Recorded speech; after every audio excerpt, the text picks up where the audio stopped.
Assalamualaikum dan salam sejahtera buat kita semua khususnya marga Siregar dan umumnya kita semua orang Batak.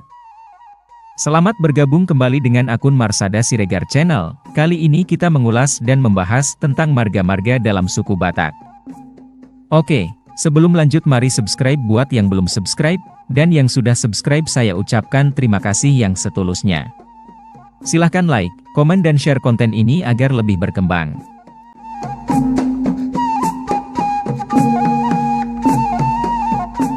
Marga dan asal-usul marga adalah tema perdebatan yang seakan tak pernah usai dibicarakan di medsos dan dunia nyata. Halak kita tampaknya selalu antusias membicarakannya. Tidak heran, karena semua orang Batak memang punya marga, dan sebagian besar dari mereka bangga punya marga. Tetapi berapa banyak dari kita yang sempat bertanya kenapa leluhur kita harus mewariskan marga? Pertanyaan serupa lebih awal telah saya ajukan kepada para saudaraku di media sosial di Facebook, untuk mendapatkan gambaran ringkas tentang jagat pikiran semua kalangan soal marga. Harus diakui, pertanyaan itu juga mengandung sedikit jebakan. Bahwa marga itu seakan-akan hanya transmisi searah dari masa lalu ke masa kini, tanpa umpan balik yang sepadan dari setiap generasi yang ternyata juga aktif membentuknya. Marga dapat diandaikan sebagai sekedar ide kecil dan praktis pada awalnya, tetapi kemudian bergulir seperti bola salju ke masa kini. Ide yang membentuk marga itu makin lama makin besar dan berwarna. Tanpa mengutip secara rinci, sebagian besar penanggap telah menjawab pertanyaan dengan argumen-argumen teori identitas, baik yang klasik maupun kontemporer. Bahwa marga adalah identitas pembeda, identitas kebanggaan, dan sarana pewarisan nilai luhur. Dan seterusnya. Semua argumen yang dikemukakan sangat masuk akal, tetapi mungkin masih ada alasan yang lebih mendasar yang belum dielaborasi. Saya tidak bermaksud membuat elaborasi yang tuntas. Saya hanya menggarisbawahi 3 tesis saja. Pertama, marga sebagai strategi kebudayaan anti-inses. Kedua, marga sebagai sarana proteksi sumber ekonomi. Ketiga, marga sebagai tulang belulang kebudayaan Batak. Strategi anti-inses. Banyak argumen soal marga yang bisa disebut. Satu yang paling umum dan banyak diterima adalah marga dibuat untuk mencegah perkawinan sedara.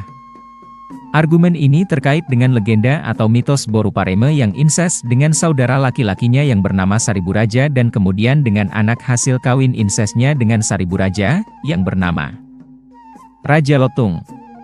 Untuk memahami kisahnya, mau tidak mau kita memang harus memulainya dari grand teori si Raja Batak SRB, yang sayangnya kian hari semakin kontroversial. Dalam mitologi ini, SRB dikisahkan bermula turun di Cianjur mula. Ia memiliki 3 putra, yang bernama Guru Tatea Bulan, Raja Isumbaon, dan Togalauk.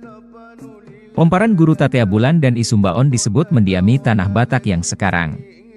Sedangkan Pomparan Togalauk merantau ke utara, ke Aceh, yang menjadi cikal bakal komunitas Gayo dan Alas masa kini. Guru Tatea Bulan kemudian dikisahkan menikahi Putri Bunian atau si Boru Panjadian yang memberi mereka 5 putra dan 4 orang putri, yaitu 1. Raja Biak-Biak, 2. Sariburaja, 3. Boru Pareme, 4. Limbong Mulana, 5. Boru Paromas, 6. Sagala Raja, 7. Boru Biding Laut, 8.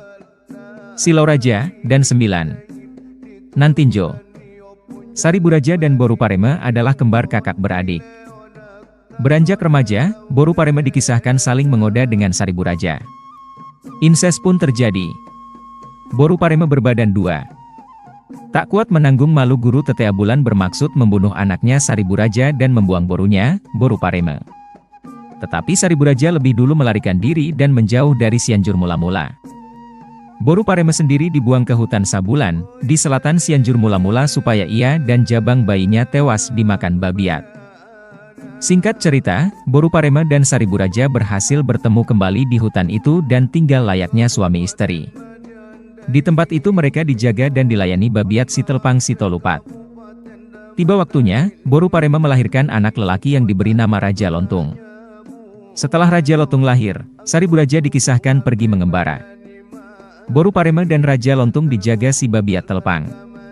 Menginjak usia akil balik, Raja Lontung bertanya pada ibunya, di manakah gerangan ia bisa menemukan jodohnya, paribannya. Karena Raja Lotung adalah hasil inses, maka Boruparema menganggap mustahil ia mengawinkan anaknya dengan Paribanya. Yang ada malah ia seperti menyerahkan nyawanya dan nyawa anaknya. Boruparema kemudian dikisahkan meminta petunjuk dari Sang Pencipta untuk membantunya mengatasi kerisauannya. Boruparema mendapat ilham. Dia akan mengulangi inses. Boruparema sendiri yang akan menikahi anaknya setelah mengalami proses pembeliaan dari Sang Pencipta. Boruparema memberikan cincinnya kepada Raja Lontung dan menyuruhnya pergi dari hutan Sabulan mengarah ke Cianjur mula-mula. Ia diberitahu ibunya di sebuah pancuran nanti Raja Lontung akan bertemu seorang gadis muda yang cantik serupa ibunya.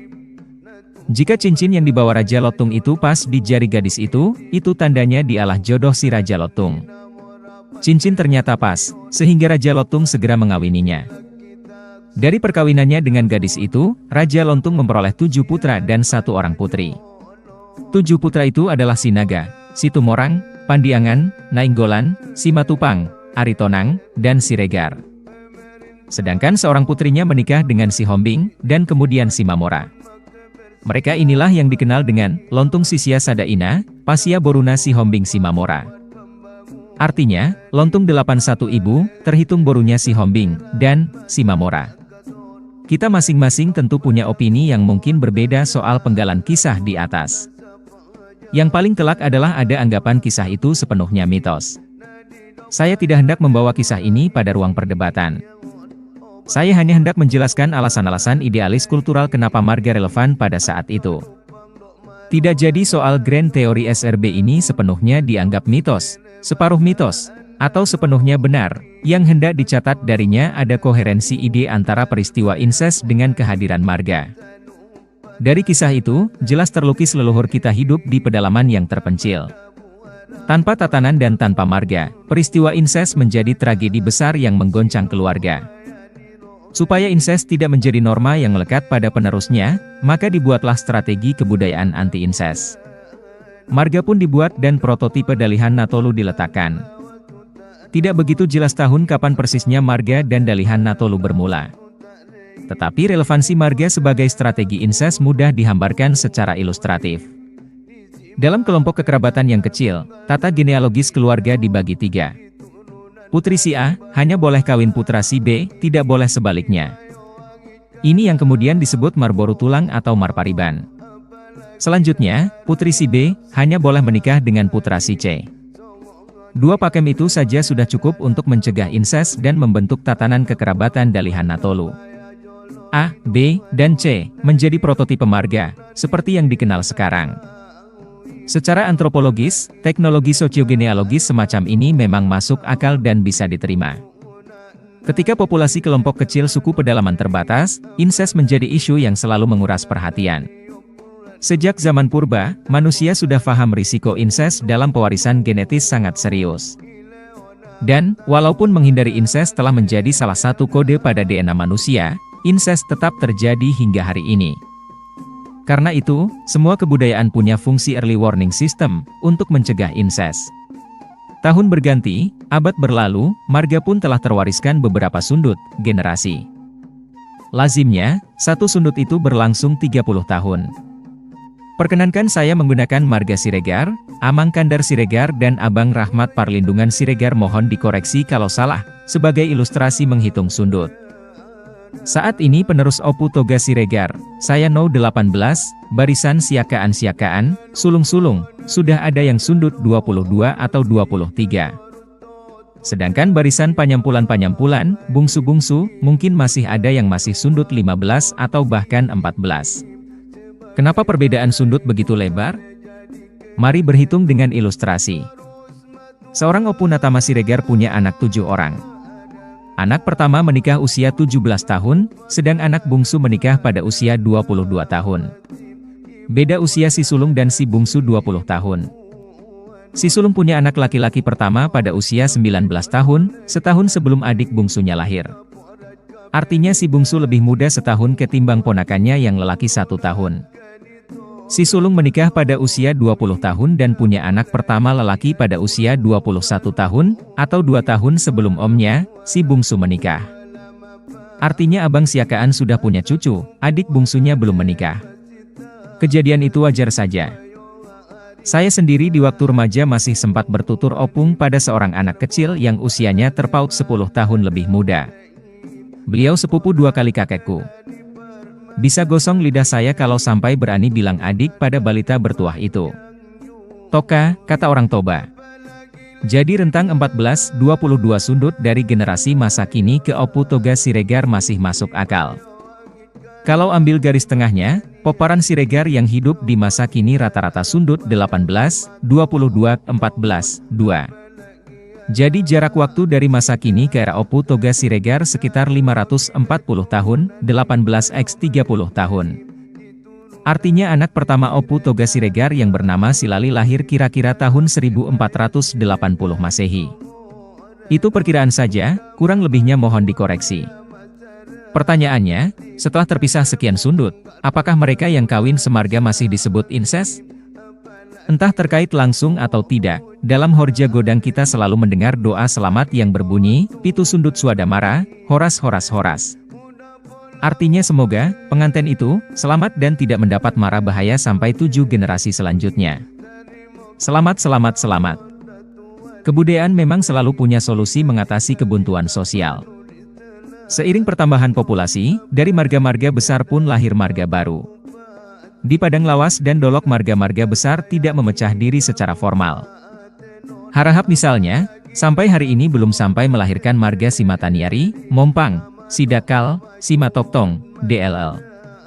Mereka tetap memakai Harahap sebagai marga formal mereka. Yang banyak berlangsung adalah rompak tutur dengan Siregar atau Hasibuan. Misalnya, 3 Bayo Harahap Sisadaina, 2 beristri Boru Regar, tetapi 2 dari 3 iboto kandung mereka juga menikah dengan Bayo Regar. Di sini tutur tidak lagi berpatokan pada marga, tetapi sumarga yang lebih spesifik. Istilahnya, Mangaligi Parjuguna. Siregar juga agak mirip dengan Harahap. Proses penyapihan marga ini baru separuh jalan. Ada yang sudah menyapi, tetapi masih jauh lebih banyak yang bertahan dengan marga formal, Siregar. Ritonga misalnya, sebagai salah satu marga terbesar yang berdiam di Dolok dan sekitarnya, semakin lazim marsi buatan dengan Siregar dari tampuk lain. Itu bisa dimaklumi, karena selama belasan generasi berada di Dolok, penambahan marga baru tidak terjadi. Itu memaksa mereka harus membuka jalan baru dari keterbatasan pilihan yang ada. Dengan mengikuti logika teori anti-inses ini, kita bisa menduga bukan leluhur pertama kita yang membuat marga, melainkan generasi belakangan, sesudah era yang digambarkan dalam mitos Boru Pareme. Mereka hanya sedang berusaha mengatasi problematika inces yang sedang mereka hadapi sendiri di tengah keterpencilan huta yang jauh dari peradaban terdekat saat itu. Mereka mungkin tak berpikir terlalu jauh. Tetapi bahwa strategi kebudayaan anti-inses itu kemudian efektif membentuk sistem kekerabatan Dalihan Natolu yang unik dan genuine, itu suatu fakta sejarah yang harus dicatat dengan tinta tebal. Marga dan Dalihan Natolu merupakan produk kebudayaan kolektif komunitas Batak dalam beberapa abad. Yang membuat dan melembagakan marga itu justru para penerus mereka yang sungguh-sungguh mengindahkan wasiat dari orang tua, kakek, dan buyut mereka. Bahwa inses yang menjadi aib sebelumnya tidak boleh terulang lagi untuk generasi berikutnya. Sebagai bukti pentingnya doktrin anti-inses meresapi jiwa kita, lihatlah bagaimana adab kita menjaga kehormatan iboto kita dari tingkah laku kita sendiri sebagai saudara kandungnya. Itu bentuk pendidikan kebudayaan yang jelas sangat mengindahkan nilai-nilai anti-inses. Sarana proteksi sumber ekonomi dampak lanjutan dari strategi anti-inses itu adalah pola tinggal menetap. Setiap marga harus punya tempat menetap mereka sendiri. Huta Bonabulu atau Huta Bona Pasogit namanya. Setiap huta hanya boleh dikuasai satu marga saja, yaitu marga Sipulka Huta. Maka kemudian melembaga konsep marga identik dengan huta.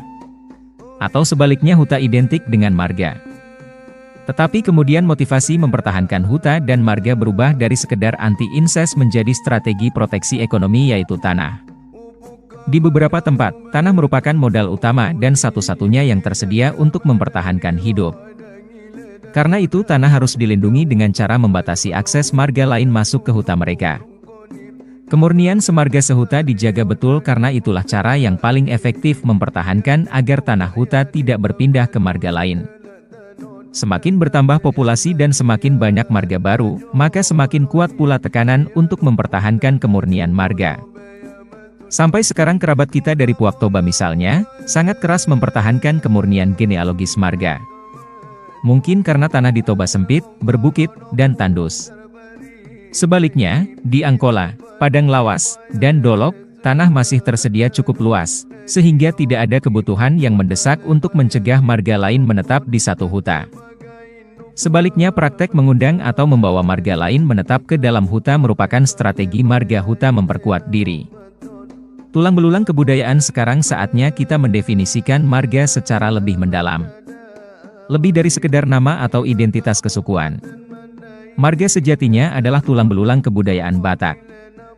Tanpa marga, struktur kekerabatan Dalihan Natolu akan runtuh. Tanpa Dalihan Natolu kebudayaan Batak akan hanyut. Jika kita meyakini marga sebagai solusi anti-inses, maka marga juga bisa dilihat sebagai prasasti anti-inses yang akan terus diingat oleh generasi pemakai marga sampai kapanpun juga. Di balik marga, ada deklarasi diri untuk selalu setia mencegah dampak-dampak buruk inses pada manusia dan kemanusiaan.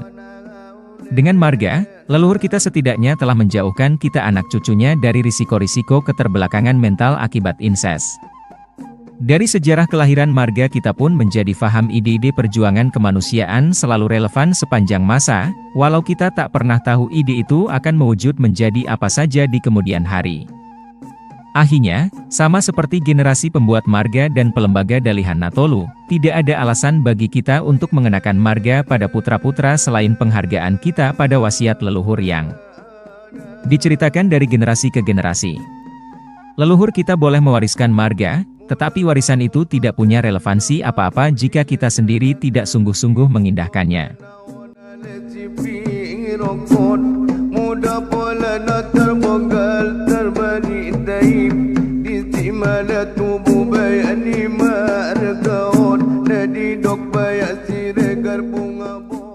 Demikian yang bisa saya ulas tentang marga-marga dalam suku Batak, kegunaan dalam kehidupan sehari-hari masyarakat Batak.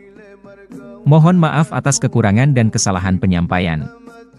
Horas Tondi Madingin. Wassalamualaikum dan salam sejahtera buat kita semuanya.